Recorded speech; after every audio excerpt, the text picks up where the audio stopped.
চালকের গোলমালের জেরে বিপাকে পড়লেন গৌরবঙ্গ বিশ্ববিদ্যালয়ের স্নাতকের পরীক্ষার্থীরা। বৃহস্পতিবার সকাল থেকে মালদহের বেসরকারি বাস পরিষেবা বন্ধ রাখেন চালকেরা। ফলে পরীক্ষা দিতে গিয়ে বিপাকে পড়লেন পরীক্ষার্থীরা। বুধবার গাজলে বেসরকারি বাসের চালককে মারধরের অভিযোগ উঠেছিল টোটো চালকের বিরুদ্ধে। পথ অবরোধ থেকে পুলিশে অভিযোগ করেন বাস চালকরা, তবে পুলিশ কোনো ব্যবস্থা না নেওয়ায় এদিন সকাল থেকেই জেলা জুড়ে বেসরকারি বাস চলাচল বন্ধ রয়েছে।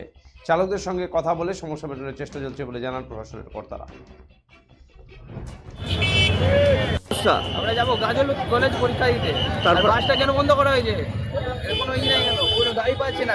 কাল ঘন্টার পর ঘন্টা দাঁড়িয়েছিলাম রাস্তায়। কি সমস্যা পড়েছো? একটা গাড়িটা আমরা পাচ্ছি না, এটাই। কোথায় যাবা তোমরা? কি করতে? কলেজে পরীক্ষা দিতে। আজকে সকালে গাজলে আমাদের গাড়ি ড্রাইভারকে চরম মারধর করে টোটোর স্টাফ এবং কিছু সমাজ বিরোধী। গাড়ির ড্রাইভার হসপিটালে ভর্তি। এই অবস্থাতে গাড়ির স্টাফরা নিরাপত্তাহীনতায় ভুগছে, সেই জন্য স্টাফরা গাড়ি বের করে।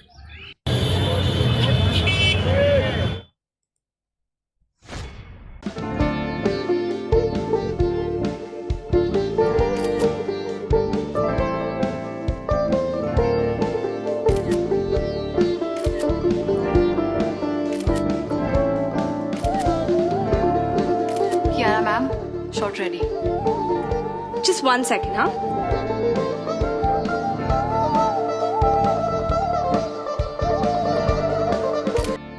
Simco Gold and Diamond, RRN Road, Old Post Office Para South, Coach Bihar.